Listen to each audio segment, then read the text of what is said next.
சமைச்சாக ஊழியக்காரன் கிடையாதியா. வேற வசனத்தை மறந்தா ஒன்றா மறப்பேன், உன் பிள்ளை மறப்பேன்னு சொல்லியிருக்காரு. வருஷத்துக்கு நடத்தாமல் இருந்தால் ஆண்டோ ஒரு விசுவாசியம் மறப்பேன். எங்களை பார்த்து சொல்கிறாரு, எல்லா ஊழியக்காரனையும் பார்த்து சொல்கிறாரு. இன்னைக்கு எதுவுமே யாருக்கும் புரிஞ்சு கொள்ள முடியல. அதை பார்த்து இப்படி பேசலாமாங்கிறா. எதுக்கு பேசினான்னு கேட்டுப்பாரு, நீ புரிஞ்சு பாரு. வலையத்தை மாறா கிரியை நடத்தும் போது தெய்வ கோபம் எனக்கு உங்கள் மேலே இறக்காமல் இருக்கா, தெய்வ ஊழியர்கள் தடுக்கிறான். நான் ஏதாவது சாட்சி அடிக்கடி சொல்லுவேன். நான் பயங்கரமாக ஆமீன். ஒரு நாள் நான் ஜோம் பண்ணிகிட்டு இருக்கும்போது எனக்குள்ள ஒரு வைராக்கியம், பிசாசு கோட்டையை அடிக்கணும் அப்படின்னு சொல்லிட்டு நான் சண்டை பண்ணேன். அங்கே எல்லாம் பூஜை புரஸ்காரம் எல்லாம் போடுறாங்களே, அதான் நினச்சிக்கிட்டு நான் இங்கே தமிழ் துமின்னு சொல்லிக்கிட்டு ஆமீன் நான் ஜோம் பயங்கரமாக 7-4 மாதம் கூட்டத்துக்கு பட்டா இருந்துக்கிட்டு சாவுட்டி உடைக்கிற பிரசங்கத்தில் விற்கிறக்க கோட்டையெல்லாம் தகர்க்கப்பட்டு எல்லா போராட்ட துன்மார்க்க கிரி கெட்படாத கிரி அது இது ஆண்டை புரிச்சுட்டு அப்போ ஆண்டு சரி அமீன் ஆமீன். முதல்ல எங்கே உடைச்சி தெரியுமா? நான் ஜோம் பண்ணோன்னே எங்கள் சபையில் உடையுது. விற்கிறதுல பொருளாசை கொண்டதெல்லாம் ஓடுது. பொருளாசை விற்கிறதுக்காக கீழ்ப்படியா சுவாகம் கொண்டதெல்லாம் சபையிலும் ஓடுது. மொட்டாட்ட விற்கிறதுக்காக கீழ்ப்படியா சுவாகம் ரெண்டாக போட்டிட்டு வெள்ளிசூரிய பகை வெளிசூரிய கிரிகள் அழிக்கப்படுவதா. ரெண்டகம் பண்ண ஆத்மா ஓடுது. ஆண்டு ஒரு என்ன அதே பிசாசு அதே சாகும் வெள்ளி சூனியம் மற்ற மாதிரி ஆண்டவர் அறியாத பட்சம் வைக்கிற சூனியெல்லாம் ஒன்றும் செய்யாது. அப்படி நான் சொல்லலை, வசனம் சொல்லுது, பைபிள் சொல்லுது. ஈஸ்வருக்கு மந்திரம் உண்டோ, யாக்கோவிதமான குறிச்சொல்கள் உண்டோ, அது வசத்தில் ஒப்பந்தம். நம்முடைய வாழ்க்கையில் புரியாமல் இருக்கும். என்ன பார்க்குறீங்க? என்ன நம்ம வழிமுறை படிக்கிறோம், என்ன தியாகிக்கிறோம், என்ன பிரசங்கிக்கிறோம், நம்ம பிறருக்கு என்ன வழிகாட்டுறோம். இப்போ நான் அதெல்லாம் புரிஞ்சுக்கொண்டு எனக்கெல்லாம் கோபமாக வரும். விசுவாசிகள்கிட்ட ஏழ்மை படிடா படிக்க மாட்டான், வருஷத்தை படிச்சுட்டு வாடா படிச்சுட்டு வர மாட்டான். என் விசுவாசத்தை உறுதியாக இருக்கம்மா, கற்றவர்கள் விடுத வியாதி விடுத தெருவாக இருக்க மாட்டான். 2 நாள் ஜோமனும் 3 நாள் பாஸ்டர் ஆஸ்பத்திரி போகணும் பாஸ்டர், அங்கே போய் அப்படி இப்படி எத்தனையோ இருக்கட்டு. சுகர் 600 சில்லற. அப்படியா? நீ விசுவாசித்த 600 சில்லற அம்மா 200 சில்லறையா மாறா 200 மாறாதா? ஏன்னா என்ன ஊழியத்தில் மாறி இருக்குமா? அதுதான் சாட்சி சொல்லலையா? சாட்சி இருக்கு சமையல். அதனால தான் சொல்றேன். டாக்டர் 620 சுகர்னு சொல்லியிருக்கிறாரு, பென்சிலையும் போடணுன்னு சொல்லியிருக்கிறாரு. ஆனால் நான் சபையில் என்னை விசுவாசி ஒருத்தரை பார்த்து சொல்கிறேன், நீ போ, இந்த மாதம் கொண்டாடிச்சு போகும்போது மத்தியானம் சபையில் கொடுக்குற சாப்பாடை சாப்பிட்டுட்டு போ. நீ செக் பண்ணிட்டு வரும்போது கர்த்தவனுக்கு 300க்கு கீழே இருக்கணும், நீ என்னை வந்து சொல்ல அப்படிங்கிறது. அந்த அம்மா போயிட்டு 2 நாள் கழிச்சு வந்தாங்க. செக் பண்ணிட்டு சொல்கிறாங்க 620 இருந்தது 200 மாறி இருந்ததாக. இது விசுவாச வாழ்க்கை. ஏமாறாத, காது மந்தட்டு மாறாதா, சளி கெட்டு கரைச்சி போகாதா. அவன் ஒன்றும் இல்லை, சின்ன ஒரு குடல் தேடி வச்சு ராயுலி எல்லாம் போகும். தைலம் என்ன எண்ணெய் தலைவிடு, அது கூட 8 வரும் தேங்கானே போதும். அழகா விட்டு தடவி சோத்திரம் பண்ணி ஜெபம் பண்ணி தடவி விட்டு எங்கே ஸ்கேனுக்கும் போகலாம், கேனுக்கும் போகலாம். இயேசு சுகமாக்கும் மருத்துவர். பிசன் தைலம் கத்தவிடத்தில் இல்லையோ, எல்லாம் இருக்கு அவர் கையில். ஒலிவ மர எண்ணெய் இல்லையா அவர் கையில் இருக்கு. இயேசுக்கு கையில் எல்லாமே இருக்கு. அவர் சொல்ல ஆகும், அவர் கட்டளைகளை நிற்கும். ஏன் நிற்காதா மக்களை? சாட்சியை குறித்து தான் சொல்லிட்டு இருக்கிறேங்க. ஆமீன் ஆமீன். கர்த்தருடைய வழியை கை கொண்டு வந்தேன், நான் தேவனுக்கு துரோகம் பண்ணினதில்லை. ஆமீன். ஆனால் அவர் எவ்வளோ தைரியமாக சொல்கிறாரு, நான் வசனத்தை கை கொண்டு இருந்தேன். அதனால தான் அந்த மனுஷன் ஆட்டுக்கு பின்னால் இந்த மனுஷனை கொண்டு இஸ்ரவேல் ஜனத்துக்கு முன்னாடி கோலியாத்தை ஜெயிக்கும்படிக்கு அபிஷேகம் பண்ணி கர்த்தரை உயர்த்த காரணம் துரோகம் பண்ணுங்கிற விசுவாச வாழ்க்கை. ஆனால் ராஜ்ய பார்த்து ஏற்ற பிற்பாடு தான் பாவம் செய்தார். அது ஒரு அவர் உண்மையாக இருந்தேங்கிறார். துரோகம் பண்ணுதுங்கிற ஒரு ஒரு உடன்படிக்கை எனக்கு வேணும். நல்ல ஒரு இது நம்மளுக்கு இன்றைக்கு விதமான தாவீதுடைய ஆசீர்வாதத்தை நம்முடைய வாழ்க்கையில் பெறாமல் போவதற்கு காரணம் இந்த விசுவாச வார்த்தை நம்மளால் சொல்ல முடியல. எல்லா விசுவாசிகளையும், எல்லா ஜெபிக்கிற பிள்ளைகளையும், எல்லா மென்மையும் பார்த்தீங்கன்னா, ஆண்டவரே நான் பாவி, நான் பாவி. நீ பாவி இல்லைன்னு ஆண்டவர் சொல்றாரு.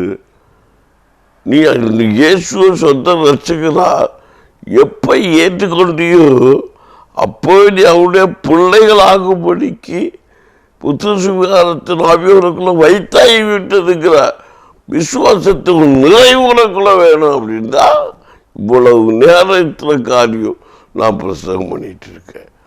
லஞ்ச லாவணியத்தை குறித்து சொன்ன காரியம் நம்ம அந்த தப்பை பண்ணுறோம்.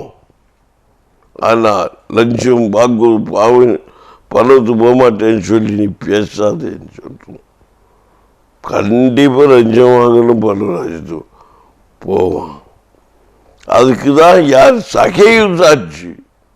ஆனால் மன்னிக்கப்படும் போது அவன் ஆண்டோடைய சமூகத்தை ஒப்புரவாகும் போது, ஆனால் ஆண்டோட நீ ஏற்றுவதற்குள்ள வரும்போது நிறைவு உண்டாகணும். இதுவரை பாவி, இப்போ நான் பாவி இல்லை. எனக்கு இயேசு எப்போ வந்தாரோ நான் பாவி இல்லை. இயேசுவை சொல்லி சொல்லி சொல்லி சொல்லி இயேசு நாமத்தை ஜபிச்சு ஜபிச்சு ஆண்டவரே நான் பாவி, நான் பாவி, நான் பாவி, என்னை ஆசீர்வதிக்கிற பாவியெல்லாம் ஆசீர்வதிப்பாரா? அவன் விண்ணப்பங்களை கேட்க விடாத. நான் உமக்குள்ள உத்தமனாக இருக்கிறேன், என்னை பாவச்சியாதபடி பாதுகாத்து கொள்ளுங்க. உங்களுடைய பாதத்தில் உண்மையாக இருக்க எனக்கு உதவி செய்ய. நிற்க பாவின்னு சொல்லாத, புழு பூச்சின்னு சொல்லாத. அதுக்கு ஒரு அதிகாரம் கிடையாது. ஆண்டவரே என்னை தாழ்மைப்படுத்தி இருக்கிறேன், மேன்மை எனக்கு இல்லை, எல்லாம் உங்களுடையது ஆண்டவரே. கடைசியில் ஜெபம் போடும்போது துதிக்கான மகிமையெல்லாம் உமக்கே செலுத்துகிறேன், ஆமேன் அப்படின்னு சொல்லி முடிப்பீங்க. ஞாபகம் இருக்கா? எல்லா காலமாக அவர் தான். நான் பாவியாக எண்ணப்பட்டாலும் அவருக்கு தான், நல்லவன் என்று எண்ணப்பட்டாலும் அதுவும் அவருக்கு தான். அதான் துதி கனவு மகிமை எல்லாம் அவருக்கு தான். தூசணமாக அவருக்கு தான், நிந்தனையாக அவருக்கு தான். எல்லாம் இயேசுக்கே, எல்லாம் இயேசுக்கே. நீ கைதால் செய்த பாவமும் அவருக்கு தான், உன்னுடைய கையில் பிரயாசமும் அவருக்கு தான், கண்ணில் இச்சைய கிரியைகள் அவருக்கு தான். அதான் ஒப்பந்தம். என்ன இந்த பையன் இப்படி பேசுது? கண்டிப்பாக அதுதான் வசூல் சத்தியம். ஒப்பந்தம் அதுதான். நிறைய பேருக்கு நான் பேசின வார்த்தை, இந்த லஞ்ச வார்த்தையை பற்றி நிறைய இருக்கு சந்தேகம் வந்திருக்கு. அதுக்கு அர்த்தம் என்ன? நீ மறைவில் நிறைய ரகசியம் இருக்கு. நான் சொல்ல போனால் நெய் இருக்க முகம் சுழுக்கும். லஞ்சம் வாங்காதிருப்பாயா என்று சொல்லிக் கொண்டு நீயே லஞ்சம் வாங்கி கொண்டிருக்காத, எச்சரிக்கை. லஞ்சம் வாங்கி கொண்டிருக்கிறோம், பணத்துக்கு போகாதுன்னு சொல்லாத, எச்சரிக்கை. ஆனா வசனம் சொல்லுது, கண்டிப்பா சொல்லு. அவன் பணத்துக்கு போக மாட்டேன்னு சொல்லாத, சகோதரி பணத்துக்கு போக மாட்டேன்னு சொன்னவன் எல்லாம் பணத்துக்கு போனா போயிருப்பானா, ஆனால் சகோதரி பணத்துக்கு போயிட்டான். ஆயக்காரில் வீட்டில் உங்கள் போது தங்க போகிறேன்னு சொன்ன வீட்டில் ஏசு அங்கே தங்கினார். ஆயக்காரன் பாவின்னு சொல்லி நியாயத்தி துறையில் ஆண்டு தங்கினாரா? இதுக்கு ரகசியம் உங்களுக்கு தெரியல, அதனால தான் நான் உங்கள்கிட்ட சொல்கிறேன். இங்கே தவறாக சிந்திங்க. இன்னொரு வருஷம் எடுத்து வச்சு அதை சீர்படுத்த பார்க்காதீங்க. ஒரு வருஷம் நீங்கள் கிரியை செய்தான்னு பாருங்க. நான் எதுக்கு சொல்கிறேன்னா, மனுஷன் பாவம் செய்யாது கூடாத காரியம். ஒட்டகம் ஊசி ஆமீன். ஆனாலும் என் மன புரிது ஆகிறதுனாலே ஆண்டவர்கள் சிக்ஷையை ஏற்றி அடிப்பட்டு திருந்து போதைய சிக்ஷையை கேட்டு கொண்டு திருந்து பரிசுத்தம் மேல் பரிசுத்தம் அடைந்து பரிசுத்தத்தில் காத்துக்கொண்டு பரிசுத்தம் மேல பரிசுத்தம் காத்துக்கொண்டு எப்போது யாராட்டா இருக்கணும். உள்ள பூந்துடும். அடிப்பட்ட நேரமாக இருக்கும், ஏசப்பா வருவார். நான் உடனே உள்ள ஓடி போயிடுறேன். ஏன்னா அந்த அடி தீர முன்னாடி அவன் நீ உண்மையாக அந்த அடிக்கு பாத்திரமா இருந்தா அந்த அடியை வாங்கி வச்சுக்கிட்டு சந்தோஷமாக இருப்பேன்னா உடனே மனவாளனை எதிர்கொண்டு போயிடலாம். ஏன்னா அபிஷேகம் அதுக்குள்ள முறுமுறுத்தா முடிஞ்சு நீ போக முடியாது. இந்த சத்தியத்துக்கு அர்த்தம் என்னன்னு தெரியுதா? அது போகட்டும். அல்லேலூயா. இப்போ தாவியுடைய சாட்சி தான். அவன் நல்லபடி உண்மையாக உத்தம இருந்ததால தான் கர்த்தருடைய ஆமீன் ஆசீர்வாதத்தை பெற்றான். தாவீது ஆமீன் அரசனான. அதுக்கப்புறம் அவன் துரோக செயல் செய்யலாம். செஞ்ச போதிலும் கர்த்தருடைய வசனம், கர்த்தருடைய வார்த்தை, தேவ ஊழியக்காரனுடைய வார்த்தை அவருக்கு வந்தபோது அவன் குறைய ஒப்புக்கொண்டவனாக அவன் அதில் மனம் திருவாய் மாறுபடினாலே சிக்ஷையை ஏற்றுக்கொண்டு என்ன அவனுக்கு மன்னிப்பு கொடுக்கப்பட்டது. இவ்வளவு நாள் நான் பேசின வார்த்தைக்கு அர்த்தம் என்ன என்று அறிந்து கொள்ளணும்.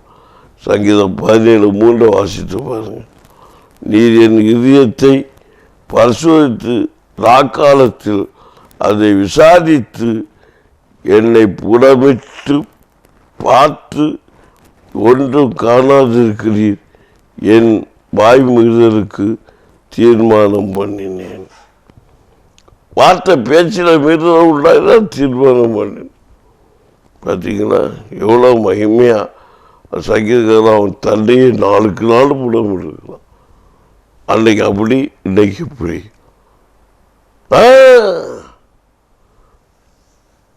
அதோட பாவின்னு சொல்லிட்டு என்னைக்கே இருக்கக்கூடாது. தைரியமான விஷயம். நான் அதே சங்கீதக்காரன் சொல்கிறேன், நம்ம கேட்க முடியும்னு நினைக்கிறேன். ஆண்டவரே நான் தெள்ளுப்பூச்சி, ராஜாவை பார்த்தா கேட்குறான், நான் என்ன தெள்ளுப்பூச்சியை தேடி ஆமீன் தெள்ளுப்பூச்சிக்கு இந்த வாழ்க்கையை தந்தீரு. தெள்ளுப்பூச்சி, நான் ஒரு தெள்ளுப்பூச்சி உமக்கு முன்பு யாருக்கு சவுலுக்கும் ராஜாவுக்கும்னு சொல்கிறோம். அப்படி நினைக்கிறேன். அப்படிதான் இருக்கும். ஆமேன், கண்டிப்பாக. ஆனால் பக்தி என்ன ஒரு பாட்டு பாடுற, தெள்ளுப்பூச்சிக்கு நல்ல வாழ்க்கையை தந்தீரு. அவன் மனுஷன் பூச்சிக்கு தாழ்த்துறான். ஆனால் ஆண்டோட என்ன சொல்கிறான், நீ பூச்சி இல்லை மக்களே, நீ என்னை விட மகிமையானவன், என்னுடைய சாயலை உனக்குள்ள விட்டுருக்காங்க. அப்படி என்ற நிச்சயம் எனக்கு வேணும். ஆண்டவர் எப்படி இருந்தாலும் நம்ம ஆண்டோட கேள்வி கேட்கிறோம். வசனத்தில் சொல்லி இருக்கு, என்னை கண்டுவன் எல்லா வசனமும் எல்லா காரியங்களும் நம்ம புரிஞ்சுக்கிட்டு ஆண்டோட பார்த்து கேள்வி கேட்கிறோம்.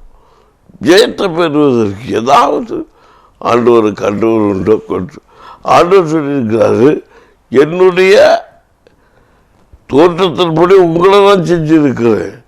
மனிதன் சாயல் தான் கர்த்தருடைய சாயல், கர்த்தருடைய சாயல் தான் மனிதனுடைய சாயல். பைபிள் சொல்லியிருக்கு.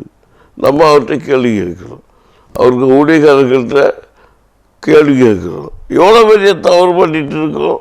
ஆமீன். அன்றைக்கு இயேசு கிறிஸ்துவிட்ட கேள்வி கேட்டாங்க. அப்போ இயேசு கிறிஸ்து சொன்னார், என்னை கண்டோர் பிதாவை கண்டார். என்ன பழைய பாடல எழுதி வச்சு அவன் படித்து மறந்துட்டான். அளவுகள் ஆச்சாரியனும் லேவியனும் மோசேக்கு கொடுக்கப்பட்ட நியாயப்பிரமாணத்தில் என்னுடைய சாயலின்படி மனுஷனே மனுஷி, அவருக்கு சாயலின்படி மனுஷனே மனுஷியை கர்த்தர் படைத்தார். நம்ம புரிஞ்சு கொண்டிருக்கிற கேள்வி மேலே கேள்வி, கேள்வி மேலே கேள்வி, கேள்வி கேட்டு கேட்டே குழப்புவாங்க, கேள்வி கேட்டு கேட்டே குழம்புவாங்க, கேள்வி கேட்டு கேள்வி கேட்டு கேள்வி அன்னைக்கு பதில கொடுக்கும். கேள்வியை ஆண்டோட்டை கேட்குறாங்க, படைத்தவர்கிட்ட கேள்வி கேட்குறாங்க, உருவாக்குறவர்கிட்ட கேட்ட கேள்வி, பிள்ளைகளை உருவாக்குறவர்கிட்ட கேள்வி கேட்குறாங்க.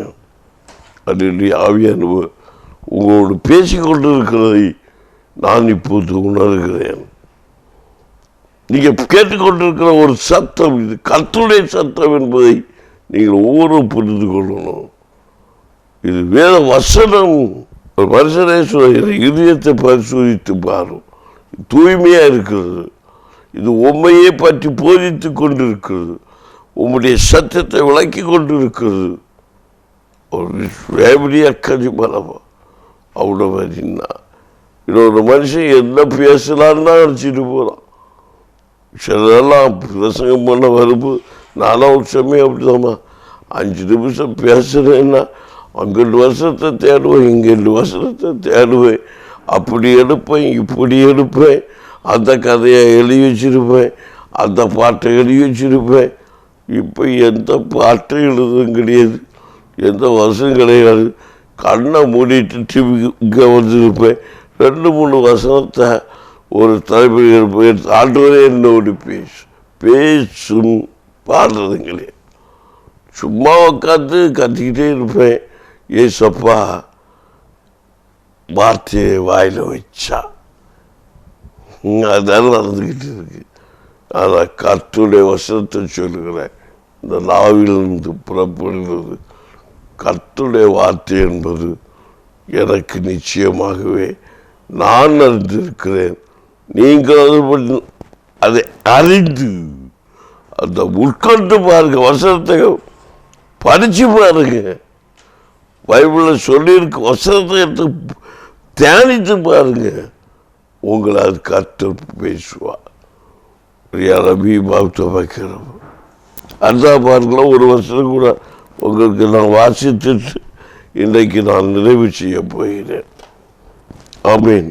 வாசிங்க. ஆமீன். தானியேல் இன்னொரு ஆளுக்கு சாட்சி.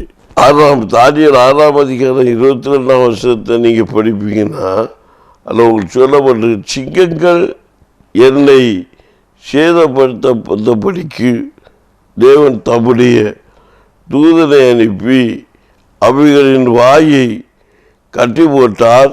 அது என்னவென்றால், அவருக்கு முன்பாக நான் குற்றமற்றவனாய் காணப்பட்டேன், ராஜாவியாகிய உமக்கு முன்பாகவும் நான் நீதிகேடு செய்ததில்லை என்றார். பார்த்தீங்களா? அவன் சொல்லுவான், தானியேலு, இந்த சிங்கத்தின் வாயிலிருந்து கர்த்தர் என்னை தப்புவித்தாலும், ஒருவேளை தப்புவிக்காமல் போனாலும் நான் ஆண்டவருக்கு உண்மையாக இருப்பேன், இதை நான் செய்ய மாட்டேன். அதான் முடிவு. பார்த்தீங்களா? ஆனால் அவன் இன்னொரு காரியம் கூட இந்த வசனம் போயிட சொல்கிறான், நான் உண்மைக்கு உண்மையாக இருந்தேன், நான் உமக்கு உத்தமாக இருந்தேன், உண்மை உத்தமைக்கு ஒரு நாள் நீதி செய்யும் என்று நான் உறுதியாக இருக்கிறேன். ஆகவே ஒருவேளை சேதப்படுத்தாது, கண்டிப்பாக சேதப்படுத்த முடியல. ஆமீன். அலையிலேயே சத்தமாக சொல்லுங்களேன். இதுதான் விசுவாசம் வாழ்க்கை, விசுவாச வார்த்தை, விசுவாசம். அதுதான் இந்த முதல்ல நம்ம பார்த்தோமே, கிறிஸ்துவப்படுத்தவுடைய விசுவாசத்தை ஒரு மனுஷன் என்ன இருக்கிறான், பொய்யராக்கிறார்கள். அவரை கொள்ளு என்ன பண்ணுறாங்க, தனக்குள்ள சாட்சி. ஒன்றியவான் 10:5 தேவனுடைய குமாரத்தில் விசுவாசமாக இருக்கிறவன் அந்த சாட்சியை தனக்குள்ளே கொண்டிருக்கிறான். தேவவசனத்தை நாம் விசுவாசியாதவனோ தேவன் உம்முடைய குமாரனை குறித்து நம்மை கொடுத்த சாட்சியை விசுவாசியாததினாலே அவரை பொய்யராக்குகிறான். பார்த்தீங்களா? ஆனால் இங்கே தானியேல் அவர் என்ன விசுவாச வார்த்தையை சொல்ற பாருங்க. அதற்கு முன்பாக தானியேல் 6:21 ஒருக்கா கூட வாசிங்க. சிங்கங்கள் என்னை சேதப்படுத்தாதபடிக்கு தேவன் தம்முடைய தூதனை அனுப்பி அவன் வாயை கட்டி போட்டார். அது என்னவென்றால், அவருக்கு முன்பாக நான் குற்றமற்றவராக காணப்பட்டேன், ராஜாவிய உமக்கு முன்பாகவும் நான் நீதிக்கேடு செய்ததில்லை என்றார். விசுவாசம். தன்னுடைய ராஜாவுக்கு அவன் அந்த சிங்கத்தின் கபிலிருந்து அந்த தானியேல் என்ற தெய்வ மனுஷன் ராஜாவுக்கு மேல உத்தரவு கொடுக்கிறான். தானியேலே, இடைவராத ஜெபம் பண்ணுகிற உன் தேவனாகிய கர்த்தர் சிங்கத்தின் வாயிலிருந்து உன்னை தப்பிவிட்டாரோ? ராஜாவே, நான் இடைவிடாமல் ஜெபம் பண்ணின என் கர்த்தர் உமக்கு உண்மை உள்ளவராக நீதி செய்கிறவராக இருந்தபடியினால் சிங்கத்தின் வாயை காட்டினான். உண்மை உள்ளவன் பரிபூர்ண ஆசீர்வாதத்தை பெறும். அல்லேலூயா. உண்மை உள்ளவன் அவன் ஜெயிப்பான். ஒருவேளை அது சிங்கத்தின் கவியில விழுந்து கிடக்கலாம், இல்லை குழியில விழுந்து கிடக்கலாம், சேற்றுக்குள் மூழ்கி கிடக்கலாம், எல்லை பெருவெள்ள பிரளயத்துக்குள்ளே நீ அகப்பட்டு போய் குகைக்குள்ளே தள்ளப்பட்டு கிடக்கலாம், இல்லை கடல் அலைகளுக்குள்ளே துன்மார்க்கருடைய கிரியைகளுக்குள்ளே மாண்டு மடிந்து அலைகளின் செருக்குக்குள்ளே நீ சிக்கி போயிருக்கலாம்.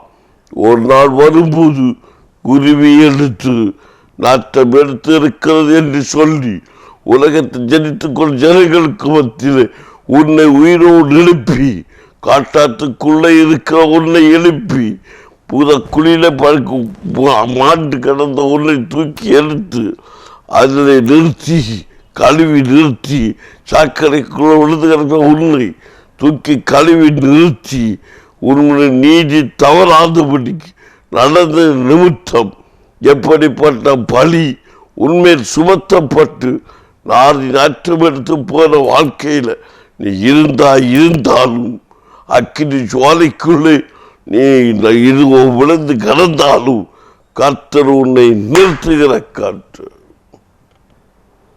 அந்த விசுவாசம் கிறிஸ்துக்குள் இருந்தால் அந்த கிறிஸ்துவ பெற்ற விசுவாசத்தை அவர்கள் காத்து கொள்வார்கள். அவர்கள் பொய்யாக போவதில்லை என்றுதான் இந்த வேத பகுதி நமக்கு சான்றளிக்கிறது. இந்த வேத வசனத்தை வார்த்தைகளை கேட்டுக்கொண்டிருக்கிற தெய்வ படைகளை இன்று கர்த்தர் சமூகத்தில் இந்த வசனத்தோடு வார்த்தையோடு மீண்டும் இணைந்திருக்க வருகிற நாட்களில் நான் உங்களுக்கு இந்த வேத வசனத்தோடு வார்த்தையோடு வந்து இன்னும் புதிய அன்னைய ஏராளமான சத்தியங்கள் சாட்சியில் இருக்கிறது. இந்த சாட்சி இது கர்த்தருடைய சாட்சி. கர்த்தர் கிருபைக்காய் நன்றி சொல்லி, கர்த்தருக்கு சித்தமானால் என்னுடைய உரிமை மைமையான சாட்சி காலமே நீங்கள் கேட்கும்படி கற்றுக்கிற வச்சுவாராக. ஆமென். ஜெபிப்போமா. நன்றி பரலோக தகப்பனே, மகத்துவம் நிறைந்த இந்த நாளின் இந்த நேரத்தை உடைய பாதத்தில் ஒப்புக்கொண்டு எங்கள் பிள்ளைகள் இந்த நிகழ்ச்சியை பார்த்து கொண்டு ஆறுதலிருந்து மகிமையாய் பிரகாசிக்க மேன்மையை காண என் அப்பனை இறக்கம் செய்யும். இயேசு உண்மையிலே தேவ சாயலை பெற்று தேவ பிள்ளைகள் ஒவ்வொருத்தரும் வாழ்ந்து சுகித்து கனி கொடுத்து மகிமையாய் பிரகாசிக்கும்படிக்கு வழிநடத்தி செல்ல இறக்கம் செய்யும். இயேசுவின் பாதத்தில் இந்த பிள்ளைகளையும் இதை கேட்டுக்கொண்டு இருக்கிற வசனங்களை கேட்டுக்கொண்டு இருக்கிற பிள்ளைகள் ஒவ்வொருவரும் பெற்றுக்கொள்ளத்தக்கதாக அப்பன் இறக்கம் செய்வீராகும். எந்தெந்த நன்மைக்காக எந்தெந்த ஆசீர்வாதத்துக்காக உம்முடைய பாதத்தில் உம்முடைய பிள்ளைகள் விண்ணப்பம் பண்ணி கொண்டிருக்கிறார்கள், ஒவ்வொரு விண்ணப்பம் கேட்டு அறிந்து அந்த வார்த்தையின்படி வசனத்தின்படி பெற்றுக்கொண்டு மகிமையாய் இருக்கத்தக்கதாய் கர்த்தர் கிரியை செய்வாராக. கர்த்தர் நாம் ஒன்றே மகிழ்ச்சி இறக்கச்சி பெறப்பட்ட நன்மையாக நிரப்ப நல்ல பிதாவே. ஆமென், ஆமென். நன்றி. எனது பிள்ளைகளே, கர்த்தருடைய வசனத்தை வார்த்தையை ஆமீன் நான் உங்களுக்கு கொடுத்திருக்கிற தொடர்ந்து தேவ சத்தியங்களை அறிந்து கொள்ளும்படி கப்பனி இருக்குச்சு. இயேசு நாமத்தில் பலப்படுத்தும் நல்ல பிதா.